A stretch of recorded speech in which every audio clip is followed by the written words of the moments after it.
Hi hello എല്ലാവർക്കും ഷരൂസ് ഗാലയിലേക്ക് സ്വാഗതം. അപ്പൊ ഞാനിവിടെ ഉണ്ടാക്കുന്നത് ഏറ്റവും ഈസി ആയിട്ടുള്ള ചോറിന് കൂട്ടാൻ പറ്റുന്ന ഒരു കൂട്ടനാണ് മോര് കറി. നിങ്ങൾക്ക് അറിയായിരിക്കും, ഇതിൽ ചില കാര്യങ്ങൾ ശ്രദ്ധിക്കാനുണ്ട്, ഞാൻ പറഞ്ഞുതരാം. ഇത് എളുപ്പമാണ്. നമുക്ക് ഇപ്പോൾ ഉണ്ടണമെന്നുണ്ടെങ്കിൽ ഒരു 5 മിനിറ്റ് മുമ്പ് ഉണ്ടാക്കിയാൽ മതി. അത്ര എളുപ്പമാണ്. ഈ ഹോസ്റ്റലിൽ താമസിക്കുന്നവർക്കും അല്ലാണ്ട് ഉള്ളവർക്കൊക്കെ എളുപ്പമാണ് ഇത് ഉണ്ടാക്കാൻ. ഓക്കെ, അപ്പം അതിന് വേണ്ട സാധനങ്ങൾ മോര് അറിയാമോ? കുറച്ച് മോര് വേണമല്ലോ. മോര് നിങ്ങൾക്ക് എത്ര ഉള്ളതെന്ന് വെച്ചാൽ അത്ര എടുക്കാം. കുറച്ചൊരു കൊഴുത്ത മോരായിരിക്കണം, വെള്ളം പോലെ ആവരുത്. ഞാനിപ്പോൾ ഇവിടെ ഒരു 2 കപ്പ് എടുത്തിട്ടുണ്ട്. പിന്നെ ചെറിയ ഉള്ളി ഒരു 5-6 എണ്ണം എടുത്താൽ മതി. അതിങ്ങനെ ചെറുതായിട്ട് വട്ടത്തിൽ അരിയണം. കണ്ടില്ലേ, ഇതുപോലെ ചെറുതായിട്ട് അരിയണം. പിന്നെ വേണ്ടത് മഞ്ഞൾപ്പൊടി കുറച്ച് മതി. ഒരു 1/2 ടീസ്പൂൺ അല്ലെങ്കിൽ 1/4 ടീസ്പൂൺ അത്രയും മതി. ഞാനിവിടെ ഇത്രയും കാണിച്ചെന്നേ ഉള്ളൂ. കുറച്ച് മഞ്ഞൾപ്പൊടി മതി കേട്ടോ. നമ്മുടെ മോര് എത്രയാണോ എടുക്കണത് അതിനനുസരിച്ചിട്ട് മഞ്ഞൾപ്പൊടി. പിന്നെ ഉപ്പ്, അത് ആവശ്യത്തിന്. പിന്നെ ഉപ്പ് ചേർക്കുമ്പോൾ എപ്പോഴും നമ്മൾ മോര് കറി ഉണ്ടാക്കിയിട്ട് അവസാനം ഓഫ് ചെയ്തിട്ട് ഇടാവുള്ളൂ, ഇല്ലെങ്കിൽ അത് പിരിഞ്ഞു പോവും. നമ്മൾ ഉണ്ടാക്കുമ്പോൾ തന്നെ ചേർത്താലേ. അതുകൊണ്ട് തണുത്ത് കഴിഞ്ഞ ശേഷം മാത്രം ഉപ്പ് ചേർക്കുക, അല്ലെങ്കിൽ ചോറിൽ ഉപ്പിട്ട് കൂട്ടിയാലും മതി. ഉപ്പ് കൂട്ടേണ്ട കൂടെ ഒഴിച്ചില്ലെങ്കിലും കുഴപ്പമില്ല. അപ്പൊ നമുക്ക് ആദ്യം ഒരു പാത്രത്തില് പാൻ ചൂടാക്കിയതിനു ശേഷം വെളിച്ചെണ്ണ ഒഴിക്കാം. ആ ഉള്ളി മൂപ്പിച്ചെടുക്കാൻ പാകത്തിന് വെളിച്ചെണ്ണ, ഒരു 1 ടേബിൾ സ്പൂൺ അല്ലെങ്കിൽ 1.25 ടേബിൾ സ്പൂൺ അത്രയും വെളിച്ചെണ്ണ മതിയാവും. അപ്പൊ ഇത് വയറിനും ഒക്കെ നല്ലതാണ് കേട്ടോ. പിന്നെ തുമ്മല് പ്രശ്നങ്ങളൊക്കെ ഉള്ളവർക്കാണെങ്കിലും ഇത് ധൈര്യമായിട്ട് കൂട്ടാം.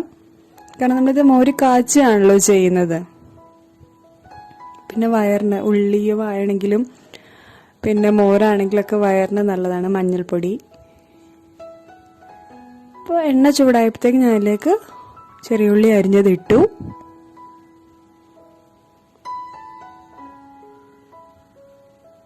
ഞാൻ നന്നായിട്ട് ഇളക്കി കൊടുക്കുക. ഞാനത് മൂത്ത് കഴിയുമ്പോഴത്തേക്ക് നമുക്ക് മോരൊഴിക്കാം. പെട്ടെന്നാണ് ഇത്.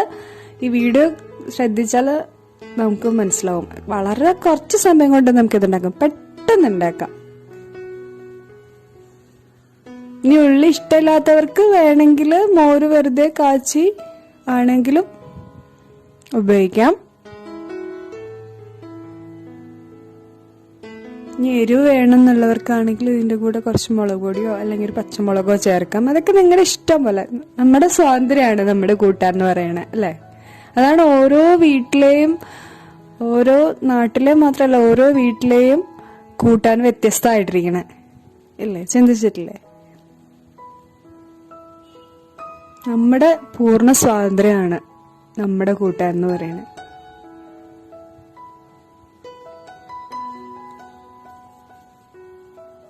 ഇപ്പൊ ഇത് മൂത്ത് വരുന്നുണ്ട്.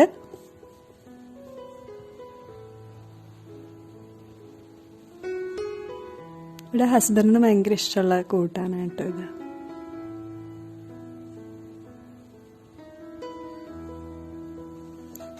ഇനി നമുക്ക് മോരൊഴിക്കാം.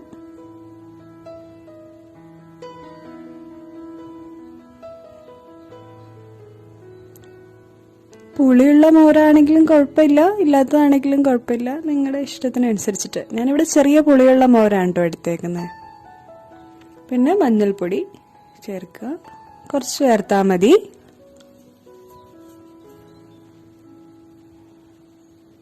എന്നിട്ട് നന്നായിട്ട് ഇളക്കി കൊടുക്കുക. ഇനിയിപ്പോൾ ഇത് പതഞ്ഞ് വരുമ്പോൾ നമുക്ക് ഓഫ് ചെയ്യാം. അത്രേ ഉള്ളൂ. കണ്ടോ, എളുപ്പമല്ലേ? ആർക്ക് വേണമെങ്കിലും ഉണ്ടാക്കാം.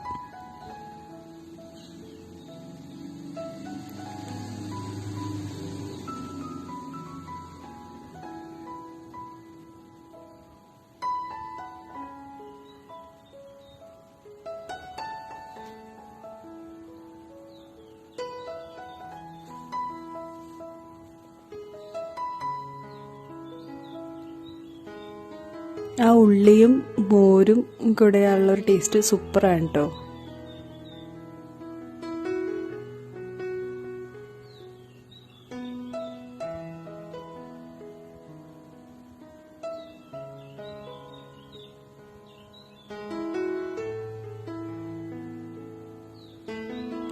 ഈ പച്ചരിയുടെ കൂടെ ആണ് എനിക്കിത് കൂടുതൽ ഇഷ്ടം. അല്ലാത്ത അരിയുടെ കൂടെ പറ്റും, കുഴപ്പമൊന്നുമില്ല. പക്ഷെ എനിക്ക് കൂടുതൽ ഇഷ്ടം പച്ചരിയുടെ കൂടെയാണ്.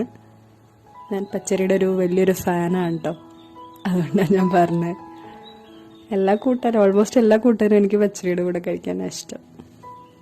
കുത്തരി ആണെങ്കിലും അല്ലാത്ത വെള്ളരി ആണെങ്കിലും ഒന്നും കുഴപ്പമൊന്നുമില്ല. അപ്പം അത് നന്നായിട്ട് തിളച്ചപ്പോൾ ഞാൻ ഓഫ് ചെയ്തു. എന്നിട്ട് നന്നായി തണുത്ത ശേഷമാണ് ഞാൻ ഉപ്പ് ചേർത്തത്. അല്ലെങ്കിൽ അത് പിരുപിരാന്നാവും, അറിയാമല്ലോ നിങ്ങൾക്ക്. അപ്പം ഈ കാര്യം പ്രത്യേകം ശ്രദ്ധിക്കുക. ഉപ്പ് തണുത്ത ശേഷം മാത്രം ഇടുക. ഇനി ഇട്ടില്ലെങ്കിലും കുഴപ്പമില്ല, നമുക്ക് ചോറിൻ്റെ കൂടെ ഒഴിക്കുമ്പോൾ ഉപ്പിട്ടാലും മതി, ചോറിൽ ഉപ്പിട്ടാലും മതി. അപ്പം നമ്മുടെ മോരുകറി റെഡി ആയിരിക്കുകയാണ്. കണ്ടില്ലേ, കുറച്ച് ഉള്ളിയുടെ കഷ്ണങ്ങളൊക്കെ ഉണ്ട്. അപ്പൊ നമുക്ക് പെട്ടെന്ന് ഉണ്ടാക്കാം. നിങ്ങളെല്ലാവരും ഇപ്പൊ തന്നെ ട്രൈ ചെയ്തോളൂ. എല്ലാവർക്കും ഇഷ്ടാവും. നാളെ ഉച്ചയ്ക്ക് 1 മണിക്ക് നമുക്ക് വീണ്ടും കാണാം.